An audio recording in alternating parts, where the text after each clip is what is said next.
안녕하세요, 여러분. 이번 학기의 마지막 수업은 정창원과 고대 한국에 대한 부분입니다. 특히 백제공예에 관심이 많으신 분들을 위해서 정창원과 백제 그리고 신라에 대한 이야기를 하도록 하겠습니다. 이 정창원과 고대 한국 강의는 그 첫 번째 파트에서는 그 역사와 개괄에 대한 부분이 하나 들어갈 거고요. 그 다음에 이제 두 번째 부분에서는 그 제작국에 논란이 있는 여러 작품들을 중심으로 8세기, 7세기와 8세기 유물들에 대해서 살펴보도록 할 예정입니다. 동영상이 두 개로 나누어서 진행이 되니 둘 다 열심히 들어주시기 바래요. 감사합니다. 정창원은 지금 보시고 있는 목조 건물로서 원래 일본 나라 지역에 나라시에 동대사, 도다이지라고 불리는 커다란 절이 있는데 그 절에 창고입니다. 이 일본 옛날 절들은 창고가 굉장히 많은데요. 그 여러 그 창고 중에서 제일 중요한 것을 정창이라고 불렀다 그래요.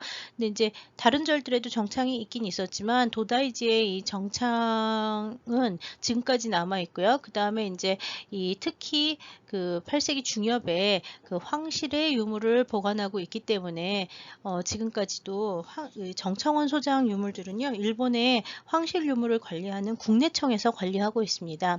이 쇼쇼인 정창원 건물 이렇게 생겼고요. 동서 방향으로 그 9.4m, 그 다음에 지금 보시고 있는 게 남북 방향인데 33m가 됩니다. 높이는 14m고요. 지금 보다시피 그 고상식 가옥으로 돼서요. 그 떨어져 있죠. 그리고 여기 문에 연결되는 그 계단이 없어요. 그래서 그 창고에 들어가려면 지금도 사다리를 놓고 들어가야 된다고 합니다. 이 정창원의 경우에는 지금 보시는 것처럼 긴 건물인데 창고가 크게 가운데에 있는 중창 부분과 그 다음에 그 북쪽에 있는 북창, 그 다음에 그 남쪽에 있는 그 남창 해서 그 세 개로 나누어져 있고요. 이 세 개는 각각 안에서도 그 나누어져 있기 때문에 서로 다른 창고라고 보시면 됩니다. 그러니까 완전히 분할이 돼 있다고 보시면 되고요. 정창원 쇼쇼인에서 제일 중요한 거는 이제 보통 그 중창과 북창에 있는 유물들이라고 얘기를 하는데 뭐 대부분 유물들이 다 8세기 중엽에 그 동대사가 그 세워졌을 때부터 있었던 유물들이라고 보통 보는데요. 그 중에서도 이 북창 부분에 여기 북창에 이제 있는 유물들이 유명한 그 쇼무천왕이 사망하고 난 다음에 그의 배우자였던 그 부인이었던 고묘황후, 광명황후가 그 자신의 물건을 남편의 49제를 기리기 위해서 600여 점을 헌납을 했다고 하는데 그것들이 이제 북창에 있었다고 알려져 있어요. 여기가 북쪽이에요. 지금 여러분들 정창원에 가시면 그 이렇게 바라보고 있는데 여기 서 있게 되면은 여기가 동쪽 방향이 됩니다. 여기 동쪽이고요. 여기가 북쪽이 돼요. 그래서 북창, 중창, 그 다음에 남창 이렇게 돼 있는데요. 여기 이제 남창에는 752년 동대사의 대불 개안식을 할 때 있었던 그 물건들이 여기 있다고 알려져 있고, 중창은 동대사 조형과 관련된 물품이나 문서가 있다고 알려져 있는데요. 특히 중요한 게 이제 북창에 황실의 천황을 위해서 쇼무천왕, 성모천왕이라고 얘기를 하는 이 성모천왕의 유물들이 이제 보관되어 있는 이 북창의 유물들이 이제 좀 유명하고요. 특히 여기 광명하구가 남편의 49제를 기리기 위해서 물건을 보냈는데 물건을 5차례 보냈고요. 5차례 보낸 물건에 대한 기록들이 그 동대사 헌물장이라는 이름으로 남아 있습니다. 이 동대사 헌물장은 국가진보장이라는 이름으로도 부르는데요. 당시 이제 봉안했다고 하는 거는 600여 점인데요. 현재는 이 중에서 150점 정도가 남아 있다고 알려져 있어요. 그러니까 8세기 중엽 유물은 150점 정도라고 생각하시면 되고요. 다른 유물들, 동대사에 내내 가지고 있었던 모든 유물들을 하면 정창원에 소장되어 있는 9,000점 중에서 사실 8세기 중엽 유물이 몇 개나 되냐에 대해서는 여러 가지 논란이 있습니다. 여하튼 이 정창원의 경우에는 그 평소에는 아무도 들어갈 수가 없고요. 황실의 것이기 때문에 내내 그 국내청에서 관리를 해왔습니다. 건물은 역시 8세기 건물 양식을 유지하고 있다고 생각이 되는데요. 여기 보시면은 이제 그 도리를 쓰고 도리 윗부분에 그 장식을 그 금속판, 청동판으로 하고 있음을 볼 수가 있고요. 그다음에 이제 귀면화들을 쓰고 그다음에 이제 와당 있는 것들을 볼 수가 있습니다. 지금 보시고 있는 거는 중창의 건물을 보시고 있는데요. 여기 보시면은 이제 그 나무 결구에서 만들었고요. 그다음에 이제 장석을 갖다가 그 이제 붙였고, 그다음에 자물쇠에 있는 것을 볼 수가 있습니다. 여기도 이제 보면은 금속 장식들을 이렇게 붙이고 있죠. 그래서 금속 장식과 금속 자물쇠 같은 것들이 이제 그 옛날 양식, 물론 이제 후대의 보수가 계속 이루어지긴 했습니다만 옛날 양식을 그대로 계승하면서 내려오고 있다고 얘기를 해요. 역시 이쪽에 보시면 나무 가구 끝부분을 전부 다 금속으로 장식하고 있는 게 특징입니다. 예, 초창기부터 이제 그 자연석 비슷한 그 주춧돌을 놓고 나무를 올려서 이제 건물을 했었고요. 계속 수리를 1년에 한두 번씩 그 창고를 보면서 관리를 하고 있다고 알려져 있긴 한데요. 여하튼 8세기 때의 그 목조 건축 양식을 잘 가지고 있고 독특한 건축, 고상식 건축 양식을 가지고 있는 그 건축물로서도 워낙 유명하기는 합니다. 일본 국내청에서 관리하는 정창원의 유물들은 일반인들에게 그동안 공개된 적은 거의 없었다가 1946년 10월에 처음으로 일반인들을 위해서 정창원의 소장 유물들을 공개하기 시작을 했습니다. 나라박물관에서, 국립나라박물관에서 이제 처음 공개를 해서 약 보름 정도, 1년에 보름 정도 일반인들에게 그 나라박물관에 전시를 하는데 그것을 정창원 전이라고 얘기를 해요. 이 정창원 전은 1946년 10월에 시작을 해서 현재 2018년에 그 70주년, 이 70번째 전시를 했습니다. 지금 왼쪽에 보시고 있는 전시가 70번째 정청원전의 그 표지 사진이고요. 그다음에 이제 작년 2019년에는 그 정청원의 세계, 라고 해서 그 일본의 천황의 즉위를 이번에 새로운 천황이 즉위했으니까 천황의 즉위를 기념하기 위해서 그 나라와 그 다음에 이제 처음으로 동경에 가져와서 동경에서 전시를 했습니다. 그래서 지금 오른쪽에 보시고 있는 거는 동경 전시 도록의 표지고요. 왼쪽에 있는 거는 2018년에 그 전시 도록인데 특히 이 70주년에서는요 그 한반도하고 관계된 유물들이 상당히 많이 나왔어요. 그래서 굉장히 중요한 전시로 알려져 있었는데요. 이 정창원에 소장되어 있는 유물들은 한 번 전시를 할 때 60점에서 75점 정도가 나오기 때문에 그렇게 많은 숫자가 나오지 않습니다. 그 다음에 그 나라박물관에서 전시할 때 일본 전역에 있는 사람들이 전시를 보러 가기 때문에 정창원전을 보러 가려면 하여튼 엄청나게 오래 사람들이 많이 와서 엄청나게 오랜 줄을 서야지 들어가서 볼 수가 있어요. 올해는 코로나 때문에 정창원전이 어떻게 될지는 잘 모르겠습니다. 일단 우리나라 사람들은 정창원전에 올해는 가지 못할 것 같고요. 저는 이제 뭐 몇 번 가서 전시를 봤습니다. 70주년도 역시 전시를 봤는데요. 정창원에서 갖고 있는 유물들은 이제 70주년 이게 매년 도록이 나오기 때문에 70회니까 70번째 도록이라고 보시면 되고요. 그 중간에 이제 또 정창원에 대한 책들이 여러 점이 이제 발간이 됐습니다. 그래서 도록이나 이런 걸 통해서 중요한 유물들이 많이 나왔는데 제일 중요한 것은 아까 말씀드린 것처럼 그 8세기 중엽에 그 절대연대를 가질 수 있는 유물들이 상당히 많다는 것. 그다음에 이 8세기 중엽이라고 하는 거는 우리나라의 경우에는 통일신라 시대가 되는 거고요.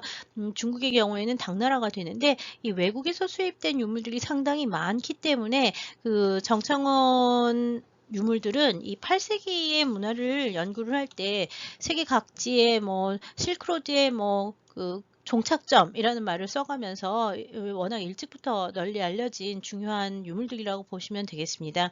근데 사실 정창원에 있는 유물들은 어, 조금 특이한 것들은 다 대륙계라는 어중간한 말로 부르는데요. 대륙의 영향을 받았다. 여기서 말하는 대륙이라고 하는 게 사실은 중국뿐만 아니라 한반도하고 그 다음에 이제 발해도 아마 포함을 하는 거로 추정을 해야 되지 않을까 싶습니다.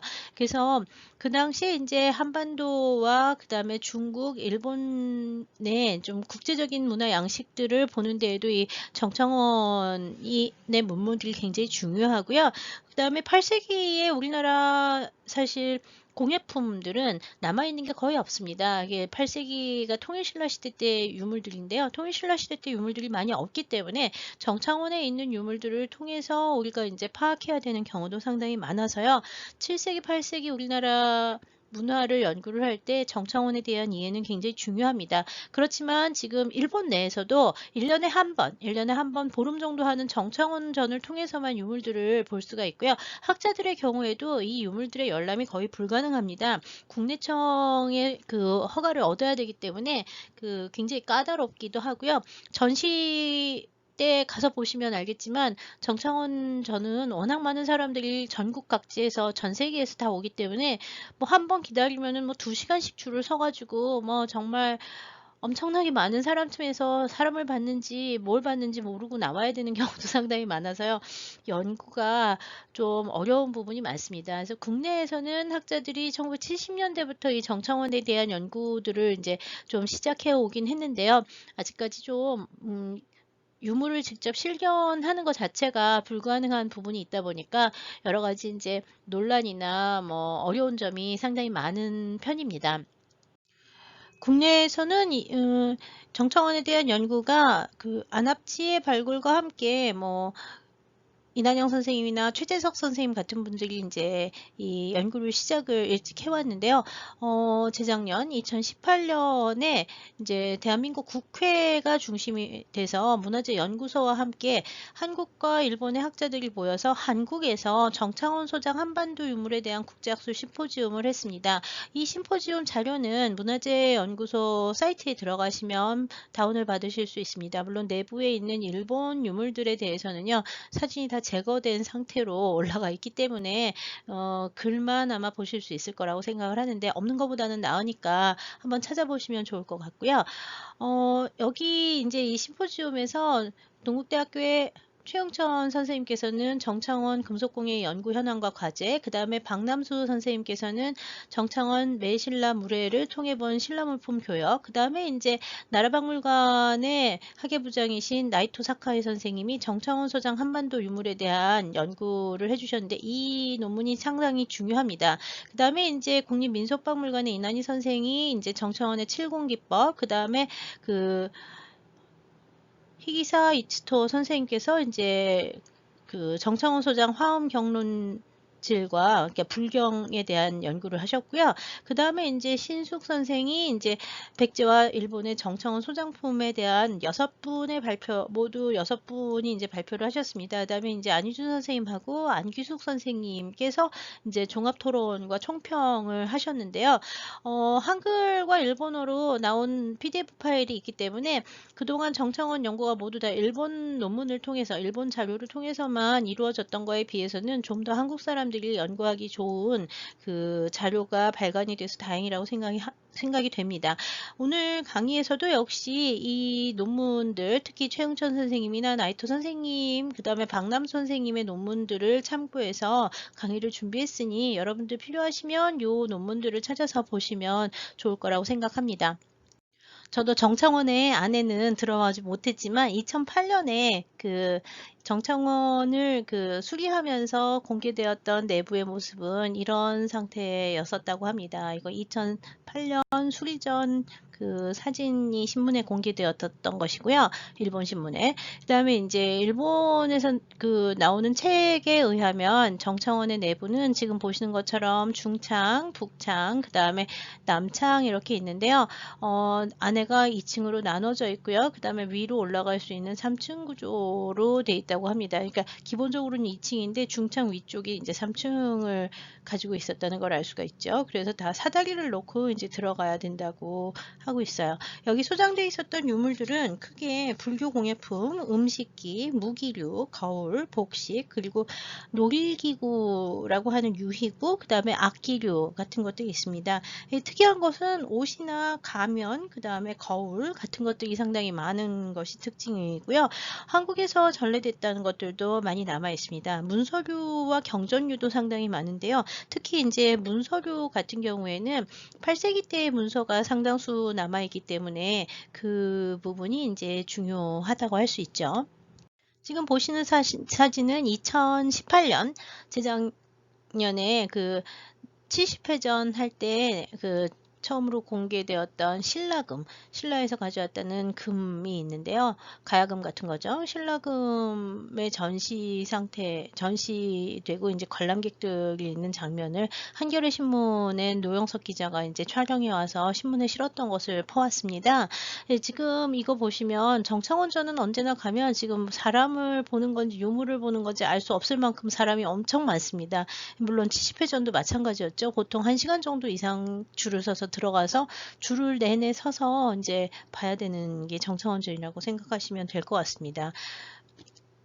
정천원에 있는 여러 가지 문서 중에서 가장 중요한 것은 756년 일본의 쇼무 천황이 이제 사망한 후에 부인이었던 고묘 황후가 자기의 물품과 남편의 물품을 이제 그 동대사에다가 바치면서 그 바친 물건의 연유, 그 이유하고 그다음에 이제 그 바치는 물건 목록을 이제 매번 써서 바친 문서가 남아 있어요. 그것이 이제 동대사에다가 물건을 바친 이야기가 되는 거죠. 그래서 동대사 헌물장이라고 부르는 것이 이제 남아 있는데요. 이것은 756년부터 758년 사이에 고묘황후가 5차례에 걸쳐서 물건을 희사했기 때문에 이 5차례에 걸친 문서들이 남아 있습니다.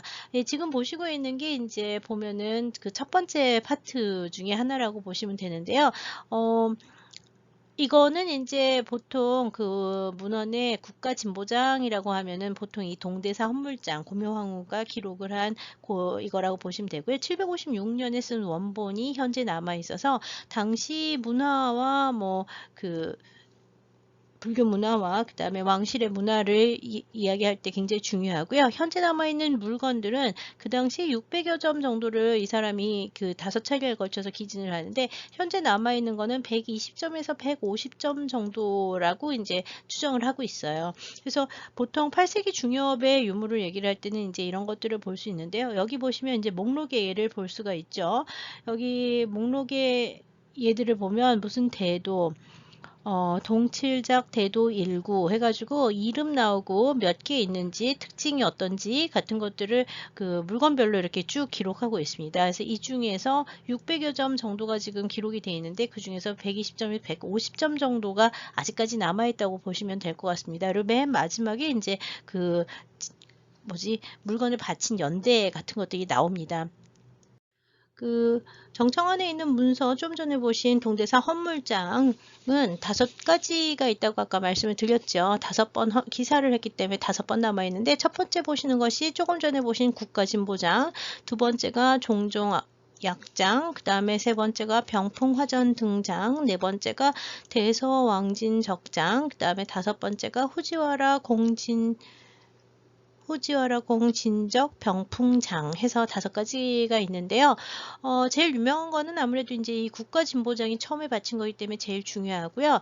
여기에 보시면 확실히 신라라고 나오는 것은 국가진보장에서 한 번, 신라금 2점이라고 하는 게 있고요. 그 다음에 이제 여기 조금 내려오시면 종종 약장에 보시면 20번째 상자에 신라양지라고 해서 신라 이름이 들어가는 거는 2종류가 있습니다. 그 다음에 이제 당나라하고 관련된 것은요. 여기 이제 쭉 내려오시면 왕이지 서법 20권이라고 하는 책이 있고요. 이쪽에 네 번째 보면 왕이지와 왕헌지 부자의 진적서 1권이라고 하는 게 있고요. 그 다음에 여기 또 구양순 진적서 병풍 왕이지 제첩 병풍 하는 게 있어요. 이게 당나라 중국하고 관련된 것이죠. 그 다음에 여기 이제 또 보시면은 중국에서 또 온 것이 당도자라고 하는 게 또 있어요. 그래서 그 다른 나라에서 온 것으로 확실하게 기록이 되어 있는 거는 요 정도가 기록이 되어 있는데요. 여기 이제 문제가 되는 것은 그 기록에는 없지만 여기 나오는 향 종류라든지 뭐 이런 것들이 이제 그 다음에 보실 매실라물회라고 하는 거하고 관련이 되어 있는 것들이 좀 있고요. 그 다음에 여기 보면 적칠 문관목 주자 같은 것들이 나오는데 이 적칠 문관목 주자 뭐 이런 요것들이 이제 그 백제 의자왕하고 관련되는 것이라는 이야기들이 이제 전해지고 있죠. 그래서 이제 이 기록에는 신라금 2점과 신라양지라고 하는 2개만 확실하게 신라 거라고 생각이 되고 나머지는 사실 어디 건지는 잘 알 수 없는데요. 이게 이제 756년부터 758년까지 기록이 된 5번의 기록이라면 그 다음에 이제 나오는 매신라물회, 여기 있죠. 매신라물회라고 하는 기록에 의하면 신라에서 일본 사람들이 상당히 많은 물품을 수입해 갔다고 하는 기록이 나옵니다. 지금 보시고 있는 이 편은 그 2018년 국회 후원으로 열렸던 그 국제학술 심포지움의 박남 선생님의 글을 이제 인용해서 표를 보여드렸고요. 이 매신라 물회에 대한 연구 역시 이제 박남 선생님의 글에 의해서 인용해서 보여드릴 예정인데요. 이 매신라 물회라고 하는 박남 선생님 논문의 주제가 되는 이 문헌은 지금 보시고 있는 것이 이제 일부 사진입니다. 이 매신라 물회는 고문서인데 30매로 이루어져 있고요. 처음 발견된 게 1929년입니다. 1929년 이 매신라 물회는 어디서 나왔냐면 중창에 소장이 돼 있던 조모림녀 병풍이라고 하는 거에서 병풍 뭔지 아시죠? 이렇게 생긴 병풍이잖아요. 이 병풍을 배접한 종이 중에서 이걸 수리하는데 이 배접한 종이 중에서 5번째 병풍의 배지에서 문서가 30점이 배지로 사용이 됐었던 게 확인이 됐습니다. 그래서 아마 이제 이거는 그 따로 있던 것들을 이 병풍을 갖다가 수리하거나 배접을 하면서 이 문서를 그냥 갖다 쓴 거라고 볼 수가 있는데요. 이 배접에 이게 조목임녀 병풍 배접지에서 나온 이 문서 30매가 이제 매신라 물회라고 지금 알려져 있는 거고요. 여기 이제 써 있는 기록이 내용이 굉장히 중요한데요. 752년 일본에 파견된 신라의 왕자 김태렴이라는 사람한테 일본의 관료들이 신라의 물품을 사기 위해서 신청서를 썼던 것입니다. 그래서 물건을 사겠다고 이러이러한 물건을 달라고 쓴 신청서에 물품이 122종이 있어서 이 122종의 물건이 아마 신라에서 구입을 해온 것이라고 보고 있어요. 지금 보시고 있는 조목임녀 병풍이 이제 전체고요. 아까 매신라 물회가 5번째 그림의 배접지로 나왔다 그러니까 요 부분이 되겠습니다. 현재 조목임녀 병풍은 북창에 소장이 되어 있고요. 그 문서는 중창에 소장이 되어 있다고 합니다. 이 병풍은 지본 채색의 6곡 병풍 6폭으로 이루어진 그 병풍이고요. 종이에 그려진 그림이라고 하는 건데요. 그림의 양식은 전형적인 당나라풍이라서 아마 당나라에서 가져온 그림이 아닐까라고 추정을 하고 있습니다. 배접을 여기서 하면서 일본에서 배접지를 갖다가 자기네가 신청서 썼던 것들을 이제 필요가 없다고 그 뒤에다 배접지로 붙인 것일 가능성이 있습니다.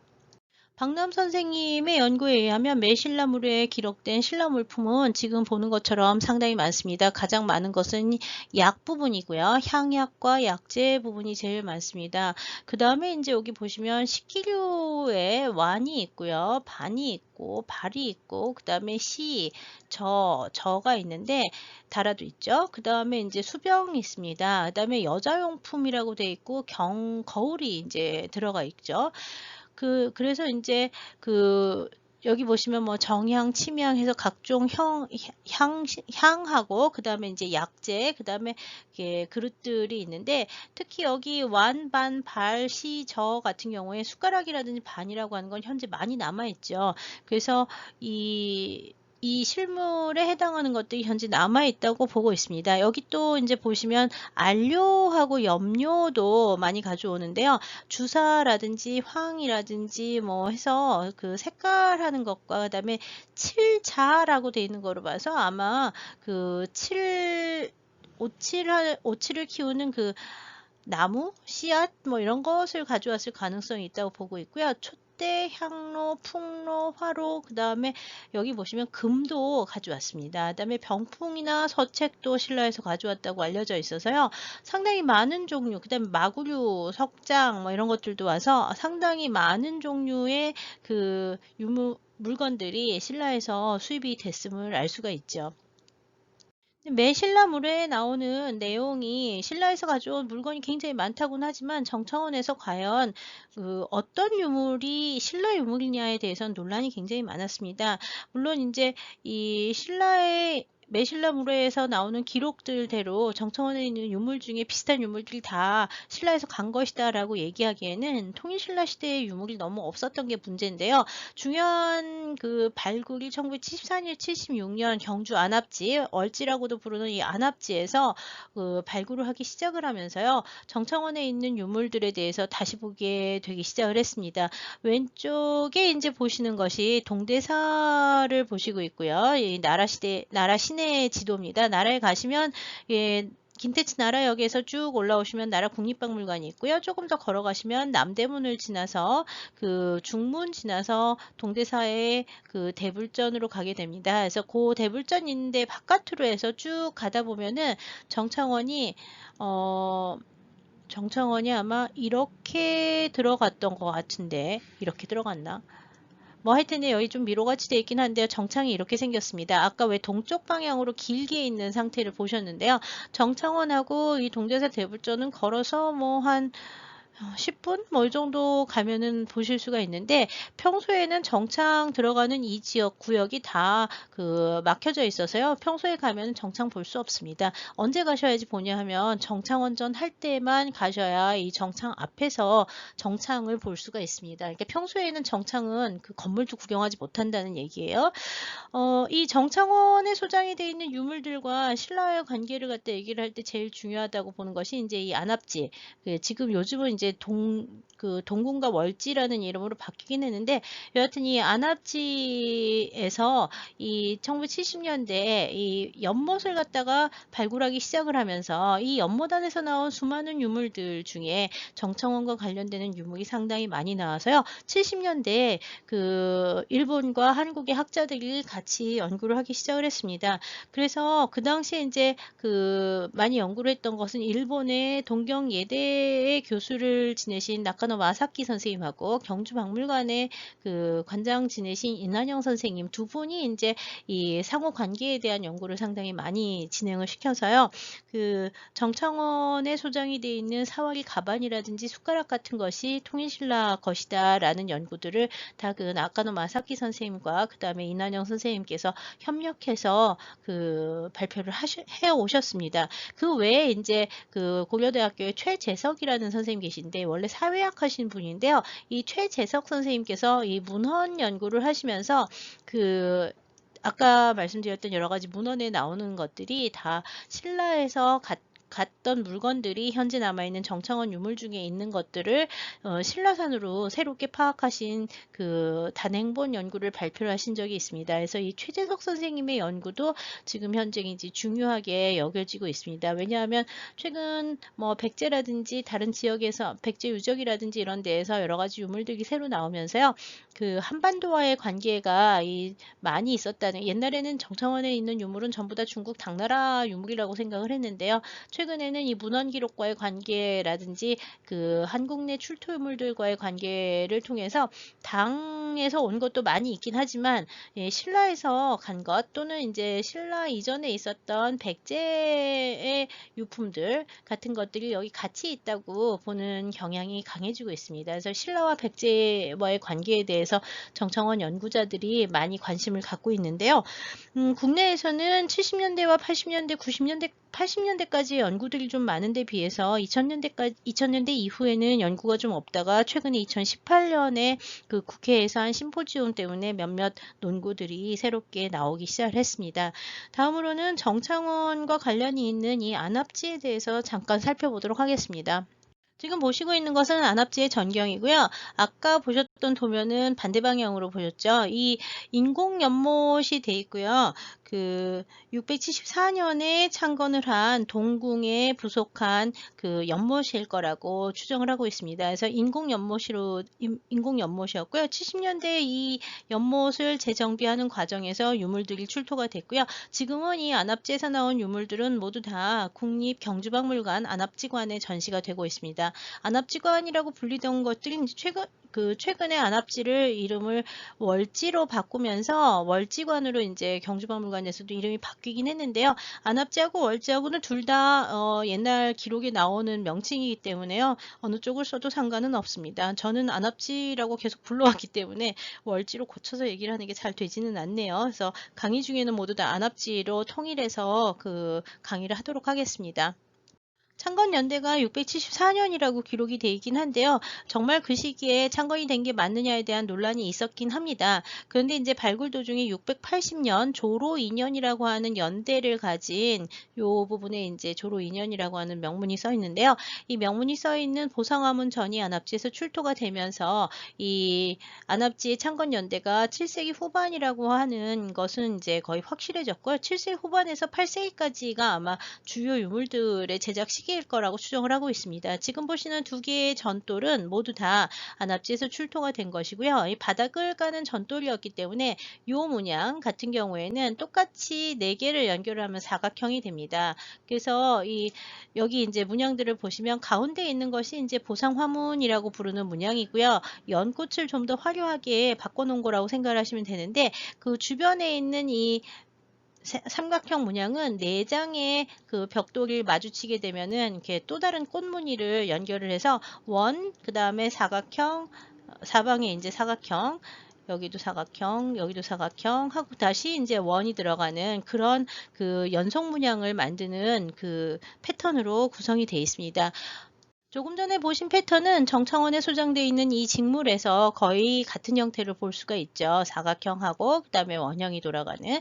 그래서 문양의 양식은 이 8세기, 7세기에서 8세기 그 신라와 그 다음에 아마 당나라에서도 비슷한 거를 볼 수는 있긴 합니다. 이런 양식들은 다 서역계의 영향을 받아서 만들어지는 당나라와 통일신라 시대의 국제적 양식의 문양을 보여주는 거라서요. 사실 이런 문양들은 7, 8세기 신라와 당 모두에서 보이고요. 일본에서도 이런 문양이 상당히 유행을 했죠. 그러니까 그러니까 제작지를 갖다가 이 직물이 신라에서 딱 만들어졌느냐라고 얘기를 하는 거는 좀 어려울 수 있지만 같은 시기에 신라와 당과 그 다음에 이제 일본에서 모두 다 유행을 했었던 그 새로운 양식의 그 직물이었었던 것은 확실합니다. 여하튼 신라의 직물이 많이 남아있지 않는 상태에서 안압지의 문양하고 비슷한 이런 직물들은 신라 왕실의 문화, 특히 이제 복식 문화나 그 비단을 갖다가 재현하거나 창작을 하는데 여러 가지 도움을 줄 수 있는 자료가 될 거라고 생각을 해요.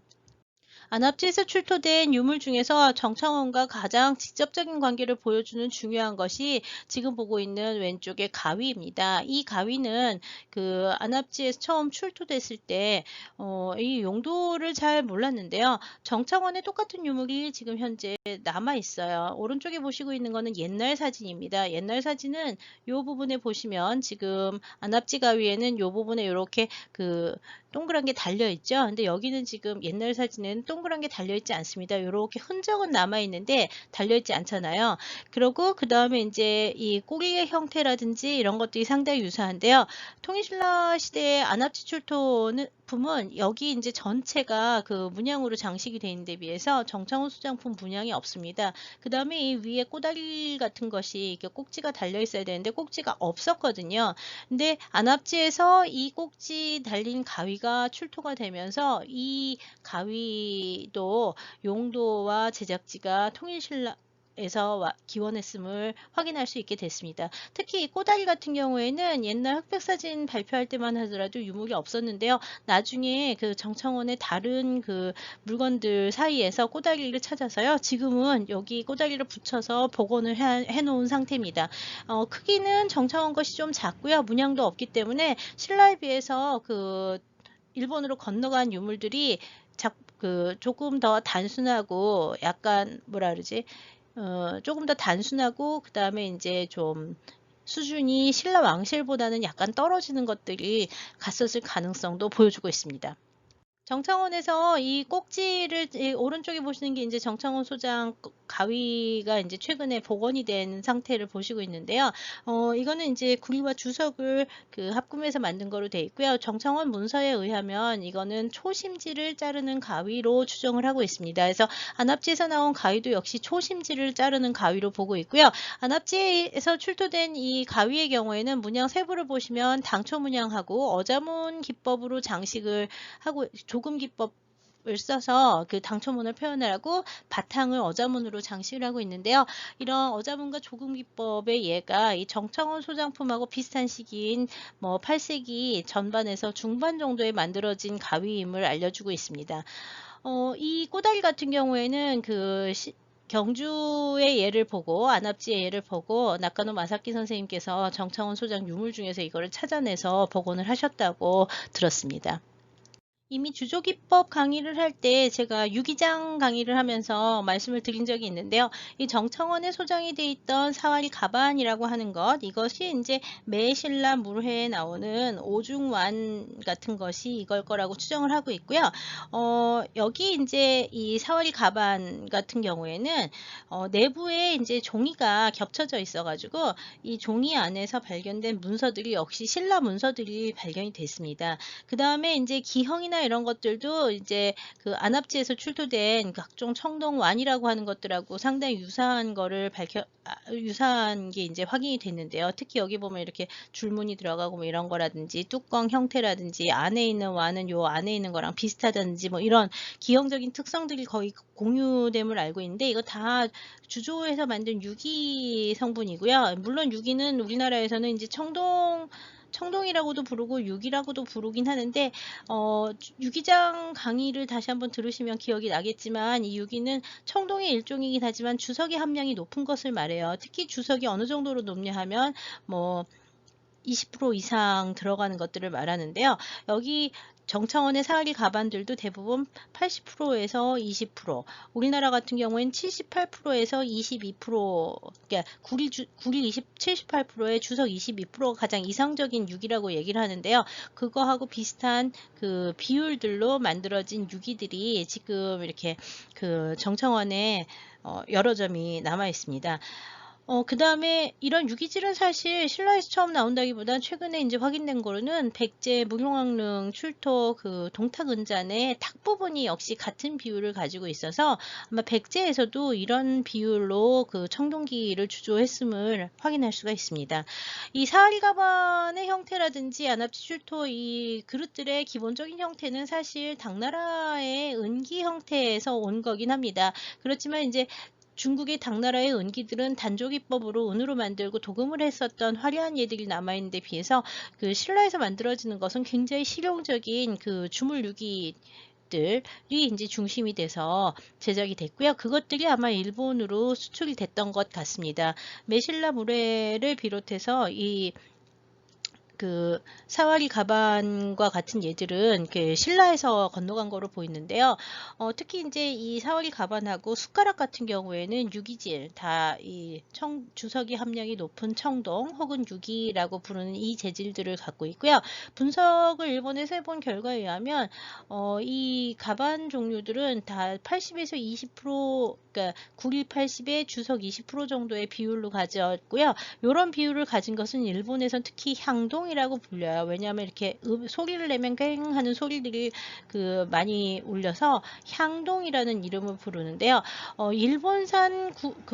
일본산으로 추정하는 그 청동 제품들의 경우에는 비소가 들어있는 경우가 많다고 얘기를 해요. 이 비소는 아마 구리 원광의 비소가 포함이 되어 있기 때문에 많이 들어가는 것 같은데요. 한국산 그 동기에서는 이 비소가 별로 나오지 않습니다. 이 일본산 동기에는 비소가 좀 나오는 게 특징이라서 재질적으로 좀 차이가 있다고 보죠. 그래서 이 향동 계통이라고 하는 이 사리 가반이나 숟가락 같은 경우에는 모두 다 신라에서 제작해서 건너간 것으로 보고 있습니다. 물품 중에 문서가 있는 것들이 여러 점이 남아 있는데 특히 이 사와리 가반 중에서 한 여러 점에는 지금 보는 것처럼 이렇게 신라 문서가 이제 나온 예가 확인이 되고 있고요. 그다음에 이제 그 매신라물에 의하면 여러 가지 그 직물들을 갖다가 신라에서 이제 일본으로 가져갔다고 알려져 있는데 현재 그 정청원에는 지금 보시고 있는 걸 색전이라고 부르는데 이 색전이라고 하는 거는요.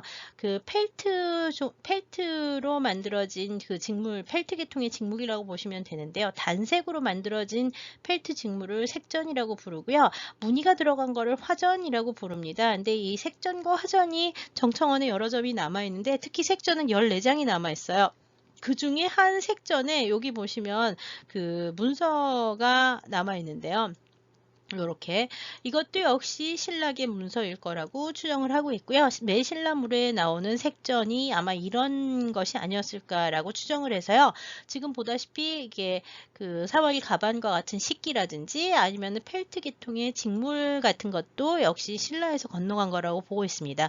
최근 일본에서 또 분석을 한 결과에 의하면 이 색전에 나오는 이 털들은 양모를 썼는데 이 양모는 그 몽골과 그 다음에 중앙아시아 지역에서 유행하는 그 몽골 양들의 그 품종의 그 양털이 있다고 알려져 있어서요. 중앙아시아 쪽과의 관계, 특히 몽골 지역과의 관계에 대해서도 앞으로 좀 더 주의해 볼 필요가 있을 것 같습니다. 네, 조금 전에 보신 그 사와리 가반 종류하고 같이 이제 사용했었다고 알려진 이 동제 숟가락들이 있는데요. 이 동이라고 돼 있긴 하지만 실제로는 그 구리하고 주석의 합금입니다. 아까 봤던 그 구리와 주석의 합금, 그 유기 계통이라고 보시면 되고요. 주조를 해서 만들었고 두 개 동그랗게 생긴 거랑 그 다음에 앞이 뾰족하게 생긴 요 두 개가 한 세트로 묶여서 이거를 10개씩 두 개를 10개씩 묶어서 20개가 되는 거를 한 벌로 놔두는데요. 이게 이제 전체 수저가 정청원 안에 345개가 남아있다고 알려져 있습니다. 지금 보다시피 어떤 경우에는 풀지 않고 그대로 있는 것들도 있고요. 지금 하나도 안 푼 게 있고요. 풀어놓은 경우에 이 문서를 역시 확인해 보면 이 문서가 신라 문서로 확인이 됩니다. 그래서 이 신라에서 건너온 그 유기제 그 숟가락과 그 다음에 이제 그릇들, 직물, 그 다음에 아마 이런 것으로 봐서 정창원에 남아있는 약재 종류도 대부분 다 그 매신라물에 나오는 것들하고 비슷해서요. 이 향이나 약재 같은 경우에도 신라를 거쳐서 들어왔을 가능성이 크다고 보고 있습니다. 이제 신라에서 왔다고 확실하게 알려진 신라금이라고 하는 게 두 점이 있다고 아까 기록에 있다 그랬는데요. 현재 남아있는 신라금으로 전하는 거는 이렇게 생겼습니다. 재작년에 이제 그 처음으로 전시가 되면서 공개가 됐고요. 내부를 파고 겉부분에 이제 그 다리를 놔가지고서는 실을 꿰는데 실이 하나, 둘, 셋, 넷, 다섯, 여섯, 일곱, 여덟, 아홉, 열, 열하나, 12개가 있어요. 그래서 이게 이제 신라금이냐 아니면 우리나라 지금도 쓰고 있는 가야금이라고 하는 것도 12금이잖아요. 그래서 이게 신라금이라고 돼 있는데 이게 가야금이 아니냐 해서 신라금이냐 가야금이냐에 대한 논란이 되게 많긴 하지만 여하튼 이 시기에는 이미 가야가 신라의 통합이 돼 있었던 시기이기 때문에 신라금이라고 이제 전해진 거라고 보시면 될 것 같고요. 지금 우리가 쓰는 가야금의 원료가 되고 있는 제일 중요한 유물 중에 하나일 거라고 생각을 합니다. 정청원에는 이 신라금 이외에 신라에서 온 것이 확실하다고 알려져 있는 몇 개의 유물이 더 있는데 이 신라먹이 있어요. 신라에서 온 먹이 있는데 이 먹에는 뭐라고 써 있냐면 신라양가 상목, 신라무가 상목 해가지고 양씨 집안과 무씨 집안에서 가져온 먹이라고 하는 것들이 이제 남아 있고요. 그 다음에 이제 불교 경전 역시 몇 점이 있는데 그것도 신라에서 온 거라고 알려진 경전들이 있습니다. 그 외에 한반도에서 건너간 유물들이 여러 점이 있는데요. 그 부분에 대해서는 이게 신라산인지 중국산인지 아니면 백제산인지 또는 백제에서 건너온 사람들에 의해서 만들어진 일본산인지에 대한 여러 가지 논란이 있기 때문에 그 국적 논란이 있는 유물들에 대해서는 다음 동영상에서 살펴보도록 하겠습니다. 감사합니다.